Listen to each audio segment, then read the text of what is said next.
මේ අතර අමාත්‍ය ආචාර්ය මර්වින් සිල්වා මහතාගේ ක්‍රියාකලාපය මාධ්‍ය සංවිධානයක මුතුව නිවේදනයක් නිකුත් කරමින් තරයේ හෙලා දකිනවා.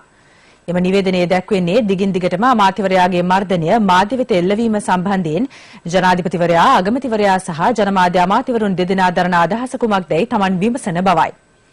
ශ්‍රී ලංකා වෘත්තීය පත්‍රකලාවේදීන්ගේ සංගමය, මාධ්‍ය සේවක වෘත්තීය සමිති සම්මේලනය, ශ්‍රී ලංකා මුස්ලිම් ජනමාධ්‍යවේදීන්ගේ සංසදය, ශ්‍රී ලංකා දෙමළ ජනමාධ්‍යවේදීන්ගේ සංධානය සහ නිදහස් මාධ්‍ය ව්‍යාපාරයේ ඒකාබද්ධව මේ නිවේදනය නිකුත් කර තිබෙනවා. එම නිවේදනයෙන් මාධ්‍ය සංවිධාන අවධාරණය කරන්නේ රජයේ ප්‍රධාන අමාත්‍යවරයෙකු මාධ්‍ය වෙත හිංසාකාරී ආකල්පයකින් ක්‍රියා කිරීම මාධ්‍ය නිදහස් පිළිබඳ වූ රජයේ කැපවීම හාස්‍යයට ලක් කරන්නක් බවයි. එබැවින් මෙම අප්‍රසන්න සිදුවීම නැවත නැවතත් ඇතිවීමට ඉඩ නොදීමේ වගකීම ජනාධිපතිවරයාට, අගමැතිවරයාට සහ ජනමාධ්‍ය අමාත්‍යවරුන් දෙදෙනාට ඇති බව මාධ්‍ය සංවිධාන පවසනවා.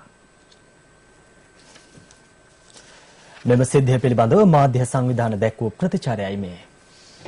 දැන් ඊයේ පෙරේදා සිරසට එරෙහිව තර්ජනය කරා තමන්ගේ බල ප්‍රදේශයේ කිසිම දෙයක් ආවරණය කරන්න එන්න එපයි කියලා. මේක ජනතාවට තොරතුරු ලබා ගැනීමේ අයිතියට එරෙහිව යාමක්.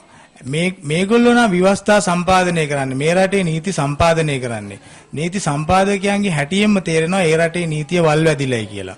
අනික් කාරණේ තමයි අපි පැහැදිලිවම දන්නවා ඇමතිවරු හැටියට ඒගොල්ලෝ දිවුරුම් දීලා තියෙනවා ආණ්ඩුක්‍රම ව්‍යවස්ථාව ආරක්ෂා කරනවා කියලා. අපි මේ ඇමතිවරයාගෙන් ඉල්ලා සිටින්නේ කරුණාකරලා තමුන් පාර්ලිමේන්තුවේදී දිවුරලා ආරක්ෂා කරනවා කියව ආණ්ඩුක්‍රම ව්‍යවස්ථාවේ තොරතුරු ලබා ගැනීමේ අයිතිය ආරක්ෂා කරන්න කැප වෙන්නේ කියලා. මේ විල්ලැජ්ජ නැති ක්‍රියාව තව කී දවසක් බලාගෙන ඉන්නද කියන එක බරපතල ප්‍රශ්නයක් අපුහම මේ තියෙනවා. දිගින් දිගටම මර්වින් සිල්වා අමාත්‍යවරයා ජනමාධ්‍යයට බරපතල විදියට තර්ජන එල්ල කරනවා. දෙසැම්බර් 27 වෙනිදා ජාතික රූපවාහිනියට මැර පිරිසක් එක කඩාවැදී වුණාන් පස්සේ දෙසැම්බර් 28 වෙනිදා එක් මැරෙක් අධිකරණයට ඉදිරිපත් කළා. එදා අලුත්කඩේ අධිකරණයේ මහේස්ත්‍රාත්වරයා විවෘත නියෝගයක් දුන්නා. මේ සිද්ධිය මුළු රටම දැක්කා. මේට අදාළ ප්‍රධාන චෝදිතයා සහ අනෙකුත් මැර පිරිස ඊළඟ නඩු දිනේ අධිකරණයට ගේන්න කියලා.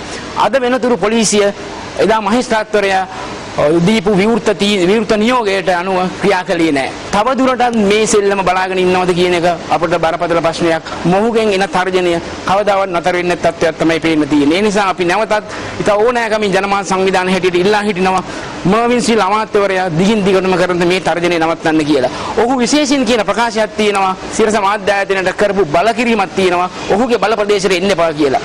මර්වින් සිල්වා අමාත්‍යවරයා පාර්ලිමේන්තු මන්ත්‍රීවරයෙක් හැටියට පාර්ලිමේන්තුවේ දිවුරුම් දීලා තියෙනවා ආණ්ඩුක්‍රම ව්‍යවස්ථාව සුරක්ෂිත කොට ස්ථාපිතව එය පවත්වාගෙන යාමට තමන් දිවුරලා පොරොන්දු වෙලා තියෙනවා. එතකොට තමන්ගේ බල ප්‍රදේශය, කැලණිය බල ප්‍රදේශය කියන මැතිවරණ ආසනය ඔහුට ලියලා දීලාද කියලා ප්‍රශ්නයක් තියෙනවා. ඔහු කොහොමද ආණ්ඩුක්‍රම ව්‍යවස්ථාවෙන්ම මිනිසුන්ට දීපු අයිතිය යාන්ගීමේ නිදහසට බාධා එල්ල කරලා ඒ තමන්ගේ බල ප්‍රදේශයට එන්න එපා කියලා තර්ජනය කරන්නේ. එහෙමනම් ඔහු ආණ්ඩුවේ മന്ത്രിවරයෙක් සහ ඇමතිවරයෙක් හැටියට ආණ්ඩුක්‍රම ව්‍යවස්ථාව උල්ලංඝනය කරමින් තමයි මේ ඔහුගේ තර්ජනය දියත් කරන්නේ. ඒ නිසා මේ ගැන රජයේ ඉහළම බලධාරීන් නැවත නැවතත් හොයා බලන්න කියන එක අපි නැවත නැවතත් ඉල්ලා හිටනවා මේ ගැන හොයා බලන්න කියලා. මෙතුවක් ඔහු කරන මේ නිර්ලජ්ජිත ක්‍රියාවන් පිළිබඳ කිසිම තීන්දුවක් ආණ්ඩු බලධාරීන් අරගෙන නැහැ. ඒක ඊටාම කනගාටුවට කාරණයක්. ඔහු පිළිබඳ විනය පරීක්ෂණ ආරම්භ කළා. ඒවට මොනවා වුණාද කියලා අපි දන්නේ නැහැ. ඒ නිසා මේ විදිහට මුනිමත රකින්න එපා කියලා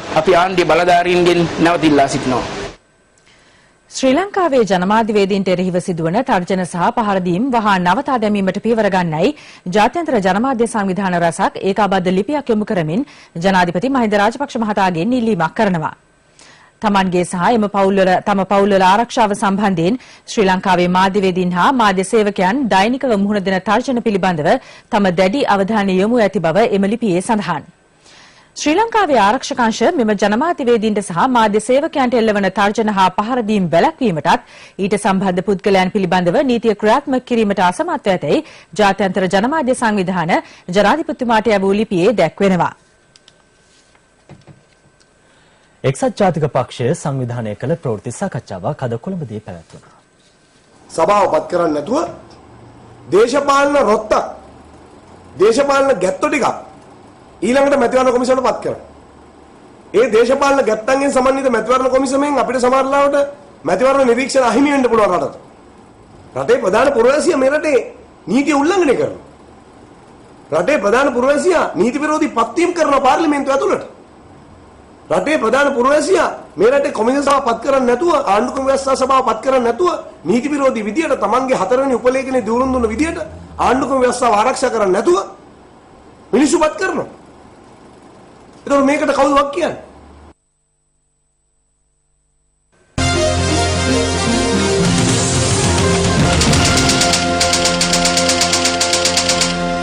සිරස නිවුස් ෆස්ට් ඔබ වෙත ගෙන එන්නේ